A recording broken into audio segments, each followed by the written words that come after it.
Hey everyone, welcome back. On today's episode, we're going to be taking a look at API resource inside Laravel, not to be confused with the previous video's route API resource. It's a feature in Laravel that allows us to customize and define how we want our models returned in our responses. So what I mean by that is we can configure, hey, what fields are returned, how they are formatted, and we can, maybe have some fields that don't even exist on our model or have conditional fields, things of that nature, and it's going to be a very reusable component. So you may have noticed currently that by default, Laravel is returning all the fields on our model except for password and I think remember token because those are in the hidden field. So what if you don't want to return, for example, the ID, right? It might be exposing how many users we have and what is our unique identifier. So, or maybe you want to get rid of these fields. Well, the simple solution is to actually manually define it yourself. So you could, for example, do something like response, JSON, and return only the fields you want. So, for example, something like name, user, name, right? This is quite a simple solution, but it does work. And it looks like I forgot to uncomment that. Let me comment it out. So it does work, but this is quite time consuming. And every time you return a user, you need to redefine this, right? It takes a lot of time. So this is where API resources come into play. A lot of API resources makes this super easy and customizable. It also has a bunch of helper methods to make our life easier. So let's take a look at it. So I'm gonna get rid of this and go back to the original version. And let's create our first API resource. So I'm gonna open up the terminal. Like all things in Laravel, there's always a command to create it. So this is the following command: PHP artisan make resource. And the naming convention is your model name followed by resource. And if you use this naming convention, there are some helper methods that will kind of automatically use a resource for you. So if you follow the naming convention, it just makes it easier for Laravel to automatically detect your resource. Otherwise, you may have to kind of tell Laravel which resource to show. And I'll show you guys what I mean later on. But yeah, this is a general convention. So hit enter, and now you should have your very first API resource. So if you take a look at our folder structure, under app HTTP, there is now this new resources folder, and then inside of it, there is a user resource. So let's open it up and take a look. It's a very basic class that is extending JSON resource. So this JSON resource is doing the most of the heavy lifting, and it comes with a toArray method, right? And this is where we actually can define what fields to return and also add any custom logic we may need. So before we actually customize this, let's actually tell Laravel to use our new resource. And this is quite simple to do, guys. We can just do something like new user resource and pass it in our user model. Okay. So that's it. That's all we have to do. Let's save it. And if I try again, you can see that the response has actually slightly changed.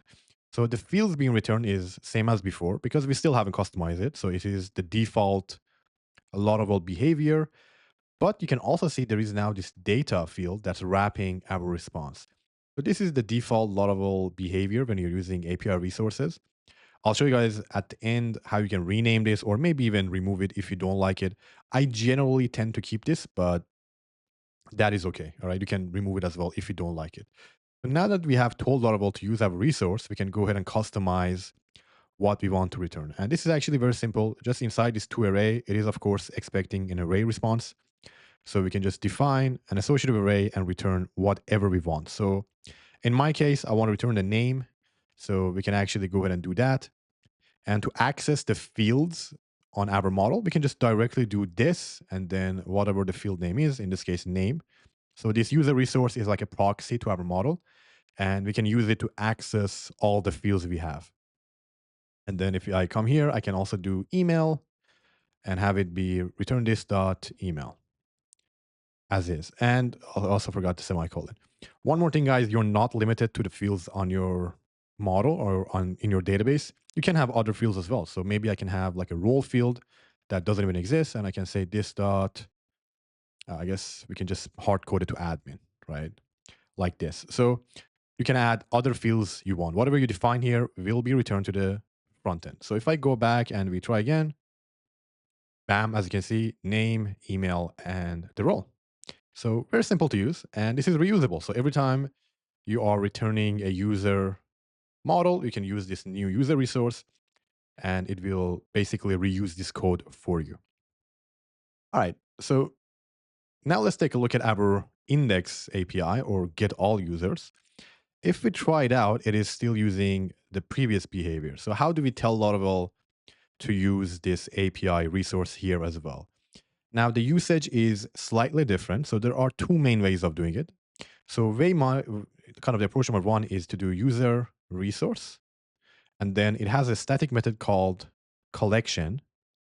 And now we can pass it in basically an eloquent collection, right?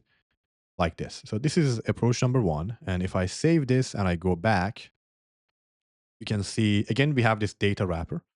So it's identical to kind of the show API. And now we have all our users formatted, with the name, email, and role. So this is way number one.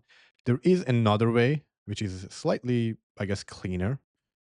And we can do something like to resource collection. All right. So this is approach number one.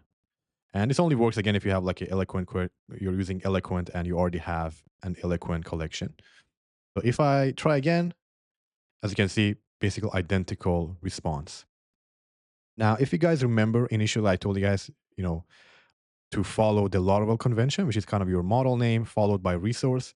So this is where this actually matters because if you follow a different convention, then Laravel may not be able to find your resource, right? So right now, Laravel is doing some black magic and they're basically checking and automatically finding our resource. If I were to use like a different naming convention, Laravel may not be able to find my resource. Now, if you do follow a different convention, that's still fine. There is the option to pass in your actual collection. So in this case, your resource collection. So in this case, I can do user resource and tell Laravel what resource to use, right? So it is still a possibility. If you use a different naming convention, it should still be okay. You can either use the first approach or the second approach and pass it in your resource name, okay? All right. In this case, I'm going to remove it because Laravel is able to detect it automatically. All right. So now that we have covered this, the next point I want to show you guys is how to rename this wrapper and also how to remove it. So this is relatively simple. If we take a look at this JSON resource class that's being extended, it has a bunch of properties, but the one we care about is this wrap, right? As you can see, it's data. So we can overwrite this and change this data to something else. So let's say instead of data, I want user. So I can just override this and set it to user. And if we save it and we go back, we get user. Now we can also use this to remove it. So maybe I don't like this here. So I can, instead of kind of having this user, I can just set it to a null. And if I save this and I go back, you can see that it is gone. There is a different way of also disabling it. So instead of this, I can, let me first uncomment that. As you can see, it's back. We can also disable it globally for kind of all the resources. And that is done through our API app service providers. So as long as you have an app service provider or a service provider that's executed before your request, you can open it up and inside the boot method, call JSON resource. And then in this case, you can actually go ahead and without wrapping, call this method without wrapping. It's a static method. And this will basically configure it so that all collections do not have the wrapper by default. So if we try again, it is gone. If we try for get all users, it is also gone. Now you can still bring it back for individual resources if you need it. So it is possible that maybe you disable it globally, but a single resource needs it. In this case, you can override this and bring it back. So if I keep this user, it is back, right? But if I go to my all, it's gone. So this is the next thing I want to cover. All right, for now, guys, I'll get rid of this because I still want the wrapper. So if we take a look. I'm calling my get user, and if I go to index, you can actually see this index get all user is not actually respecting my wrap override, right? So even though I have it set to user, it's still getting data, right? So my get user is using this, but my index or get all is not. So this is actually expected behavior in Laravel.